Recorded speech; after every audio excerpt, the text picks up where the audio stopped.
Hello friends, welcome to my YouTube channel શિક્ષા સંકુલ. આજે આપણે ધોરણ 10 ચેપ્ટર નંબર 2નો સ્વાધ્યાયના 2.2નો બીજો દાખલો જોઈશું. આગળના વિડીયોમાં આપણે સ્વાધ્યાયનો પહેલો દાખલો જોયો. હવે બીજો દાખલો જોઈશું. બીજા દાખલામાં શૂન્યનો સરવાળો અને શૂન્યના ગુણાકારથી આપણને બહુપદી શોધવાની છે. તો અહીંયા શૂન્યનો સરવાળો કેટલો આપે છે? આલ્ફા પ્લસ બીટા આપણને કેટલા આપેલા છે?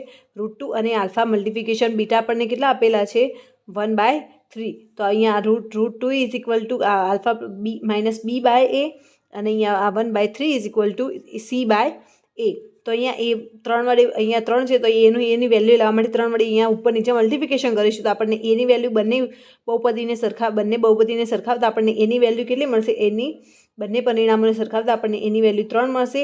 બીની વેલ્યુ -3 √2 અને સીની વેલ્યુ આપણને 1 મળશે. અને આના પરથી બહુપદી આપણે બનશે px is equal two 3x² - 3 √2x +